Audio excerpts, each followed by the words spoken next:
South ఇండియాలోని అతి తక్కువ ధరలకి రత్నాలనందించే ఏకైక సంస్థ 6JVR. చేవేళ్ల దగ్గర జరిగినటువంటి బస్సు ప్రమాదంలో 19 మంది ప్రాణాలు కోల్పోయారు. అందులో బందెప్ప, లక్ష్మి అనే ఇద్దరు వైఫ్ హస్బెండ్ కూడా ప్రాణాలు కోల్పోయారు. వాళ్ళు వచ్చేసి హాజీపూర్ గ్రామానికి సంబంధించిన వాళ్ళు, యాలాల మండలం, వికారాబాద్ జిల్లా. అయితే వాళ్ళకి ఇద్దరు పిల్లలు ఉన్నారు.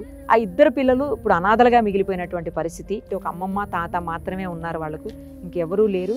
అసలు చెప్పాలంటే ఆ ప్రమాదంలో చాలా ఎక్కువ నష్టం జరిగింది ఈ కుటుంబానికి అని చెప్పాలి. ఎందుకంటే తల్లిదండ్రి లేకుండా అసలు ఇప్పుడు నానే వాళ్ళు లేనటువంటి పరిస్థితిలో ఆ పిల్లలిద్దరు ఉన్నారు. ఒకసారి వాళ్ళతో మాట్లాడదాం. మీరు వాళ్ళ అమ్మమ్మ కదమ్మా? మీకు ఒక్కటే బిడ్డనా? వీళ్ళ అమ్మ ఒక్కతేనా?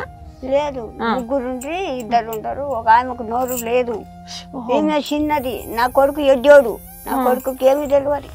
ఒకటే కొడుకు, ముగ్గురు బిడ్డలు. ఓకే, నా కోడలు కూడా చనిపోయి.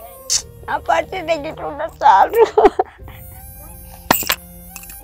నాదేమి బతుకప్ప. మీ అమ్మాయి మీ ఇంటి నుంచే వెళ్ళిందంట కదా, హాస్పిటల్కి పోతున్నారు. నేనే తోలిచ్చిన. బాధ, చాలా బాధ ఉంటే ఆల్మగడాన్ని వచ్చిండి, ఇంటికి వెళ్ళి తోలుకొని పోయిండు. 3:30కు తోలుకొని పోయిండు. బస్సుకు ఆ నుంచి తిమ్మిపల్లికి వెళ్ళి బస్సు ఆ ఆటకు ఎక్కించిన. తాండ్రులో దిగిర్రు. బస్సు పోతే జరిగింది చూసుకుంటాము, వస్తామంటే ఇక తప్పు వచ్చింది. కాగితాలు ఈ లక్ష్మి పేరు రాలేదంట, కుడుగుంట లక్ష్మి అని. ఈ లక్ష్మి అంటే వచ్చినందుకు ఆ కాగితాలు తీసుకొని వెళ్ళిరు. అక్కడ ముట్టలేదు, ఇక్కడ ముట్టలేదు. నడవదు. కూలి పని చేసేటోళ్ళ అమ్మ? నేను కూలి పని, నా బిడ్డ కూలి పని. ఇంకా కూలి పని, మాది కూలి పని. నా కొడుకు కూడా ఈ తాండ్రు పని చేస్తాడు. మీ భర్త ఉండడు, శాత కాదు. ఆయన పెద్ద ఆయన అయిపోయారేమో. ఏం శాత కాదు, నాకు శాత కాదు, ఆయనకు శాత. నా కోడలు చిన్నప్పటి మేము గిట్ల అయిపోతుంది. మళ్ళీ అందుకని నా బిడ్డ కూడా సత్తా. ఇప్పుడు చిన్నపిల్లల పరిస్థితి ఏంటో, మనం ఎంతకాలం అని సాకుతావు? బతుకులు ఏం చేయదు. నేను ఎట్లా నా కోడలు కూడా చిన్న చిన్న పిల్లలు పెట్టి చచ్చిపోయింది. ఓహో, వాళ్ళు కూడా మీరే చూస్తున్నారా? మేమే చూడాలి. అయ్యో, ఆ చిన్న పిల్లలు మళ్ళీ ఇల్లు చిన్న పిల్లలు, ఇల్లు చిన్న పిల్లలు. వాళ్ళని ఇళ్ళని ఏం చేయదు. నేను చేత కాదు. మా పార్టీ దగ్గర ఆమె తల్లి చచ్చిపోయి ఇల్లు తండ్రి తల్లి ఇల్లు కలమై ఎట్లా చేయాలి అసలు చేసి నడుపుదాం అంటే ఏం అదేం లేకుండా రాదు. విధి ఇంత విచిత్రంగా ఉంటుంది అనడానికి ఇంతకంటే ఉదాహరణ ఏం కావాలి చెప్పండి.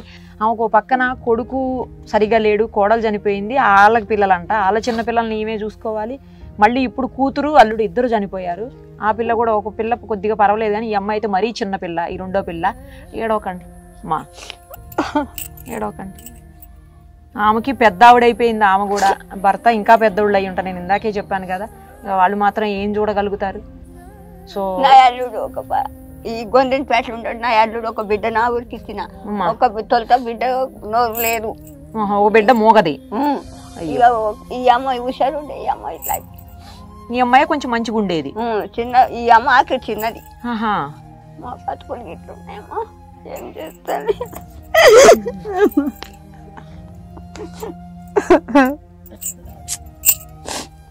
చూస్తుంటే కుటుంబం మొత్తం చాలా బాధ అనిపిస్తుంది.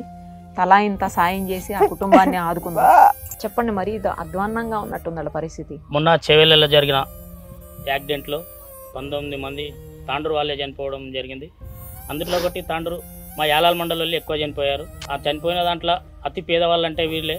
వీళ్ళకేమో అంటే వేరే వాళ్ళకు కొడుకులు చనిపోయినారు. కొడుకులు చనిపోతే తల్లులు ఉన్నారు, తల్లులు చనిపోతే పిల్లలు ఉన్నారు, పిల్లలు చనిపోయినా కూడా తల్లులు ఉన్నారు. కానీ వీళ్ళకి చాలా అన్యాయం జరిగింది. వీళ్ళకి ఎవరు లేరు, ఆదుకునే నాదుడే లేడు. ఊరు మొత్తం గ్రామ ప్రజలంతా కన్నీరు మున్నీరు గారుస్తున్నారు వాళ్ళ విషయంలో. వాళ్ళు రోజు కూలి పని చేసుకొని బతుకుతుండ్రు. తాండ్రు కూలి పోతేనే వాళ్ళకు దొక్కాడితేనే బొక్కాడు అన్నట్టు. అసలు కూలి చేస్తేనే వాళ్ళకు రాత్రి తిన్నికే ఏదైనా సరుకులు కానీ, బియ్యం కానీ, ఉప్పులు కానీ అట్లాంటి పరిస్థితి వాళ్ళది. భూములు ఏమి లేవు, ఆస్తులు ఏమి లేవు వాళ్ళకు. మేము చూసినప్పటి నుండి ఆయన తాండ్రుల పాలిష్ మిషన్లలో అక్కడిక్కడ పనిచేస్తుండే. బందెప్ప, లక్ష్మి ఇద్దరు చాలా రోజుల నుంచి తాండ్రులో పనిచేసారు. తాండ్రులో పనిచేసి కూడా ఊర్లోకి వచ్చారు. ఊర్లోకి వచ్చినాక కూడా ఊర్లో పనే చేస్తున్నారు. రోజు కూలి పని పోతారు. తాండ్రుకు కూలి పని పోయి తద్ది కట్టుకొని పోయి పోవడము, రావడము, పిల్లల్ని చదివించుకోవడం. వాళ్ళ పేదరికమలని ఒక అమ్మాయిని 8th వరకు చదివించి డ్రాప్ అవుట్ చేసారు. గవర్నమెంట్ కానీ, ప్రభుత్వాలు సీఎం దృష్టికి కానీ, మా నియోజకవర్గ ఎమ్మెల్యే సార్ గారు మహానోర్ రెడ్డి గారు కానీ వాళ్ళు కలెక్టర్ దృష్టికి తీసుకెళ్ళి, కలెక్టర్ గారు సీఎం దృష్టికి తీసుకెళ్ళి వాళ్ళకు తగిన ఆర్థిక సాయం చేయాలని మేము కోరుకుంటున్నాము. అదేవిధంగా పిల్లలకు మంచిగా భవిష్యత్తు మంచి చదువులు చదివిపియాలని పిల్లలకు ఏదో విధంగా వాళ్ళకు ఒక ప్రభుత్వం నుండి ఒక 20-30 లక్షలు ఎక్స్గ్రేషియా ఇచ్చి వాళ్ళకు ఆదుకోవాలి, వాళ్ళకు ఒక ఇల్లు కట్టియాలి. వాళ్ళని చాలా పేదోళ్ళు ఉన్నారు, వాళ్ళకి ఏంది పరిస్థితి, వాళ్ళ అమ్మమ్మ ఉన్నదంటే వాళ్ళు చాలా ముసలిది ఉన్న ముసలిదానికి కూడా చేయనీకే రాదు, ఆమెకి ఒకరు చేసి పెట్టాలి, పిల్లలకు చేయాలంటే చాలా ఇబ్బంది ఉంటుంది. అందుకనే గవర్నమెంట్ కూడా ప్రభుత్వం కూడా ఆదుకోవాలి. కలెక్టర్ గారు కూడా సీఎం దృష్టికి ఈ విషయాన్ని సుమన్ టీవీ వారి గారికి కూడా నమస్కారాలు తెలియజేస్తున్నాము. సుమన్ టీవీ వారు కూడా వీళ్ళు చాలా గవర్నమెంట్ దృష్టికి తీసుకెళ్ళి సీఎం దృష్టికి తీసుకెళ్ళి మీ ద్వారా కూడా వాళ్ళకు తగిన సాయం అందించాలని కోరుకుంటాము. గ్రామ ప్రజల తరపున ధన్యవాదాలు తెలియజేస్తున్నాము.